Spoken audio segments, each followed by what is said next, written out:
അസ്സലാമു അലൈക്കും. ഇന്ന് നമ്മൾ സംസാരിക്കുന്നത് ഖുർആനിൽ പരാമർശിക്കപ്പെട്ട മഹാനായ പ്രവാചകൻ യാക്കൂബ് നബിയെക്കുറിച്ചാണ്. അദ്ദേഹം ഇസ്ഹാഖ് നബിയുടെ മകനും ഇബ്രാഹിം നബിയുടെ കൊച്ചുമകനുമാണ്.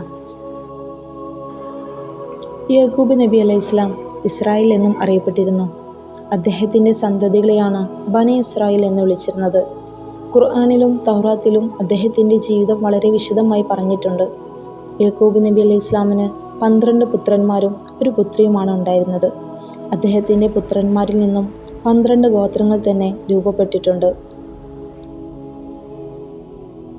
യാക്കൂബ് നബിയുടെ ജീവിതത്തിലെ ഏറ്റവും വലിയ പരീക്ഷണം എന്ന് പറയുന്നത് തൻ്റെ മകൻ യൂസുഫിനെ നഷ്ടപ്പെടുന്നതായിരുന്നു.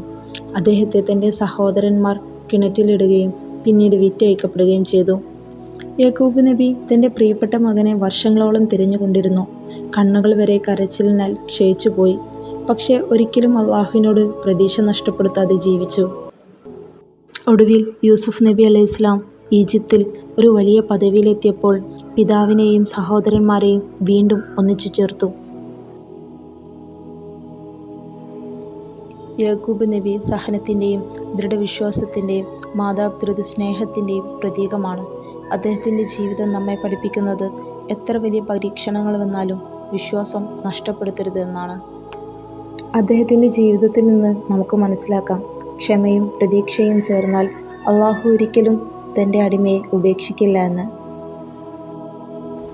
ഇതുപോലെയുള്ള കഥകളും ചരിത്രങ്ങളും കേൾക്കാൻ താല്പര്യമുള്ളവർ നമ്മുടെ ചാനൽ ഫോളോ ചെയ്യുക. കൂടാതെ നിങ്ങളുടെ നിർദ്ദേശങ്ങളും വിമർശനങ്ങളും കമൻറ്റായി രേഖപ്പെടുത്തുക. മറ്റൊരു വീഡിയോയുമായിട്ട് ഇൻഷാ അല്ലാഹ് നമുക്ക് നാളെ കാണാം. അസ്സലാമു അലൈക്കും.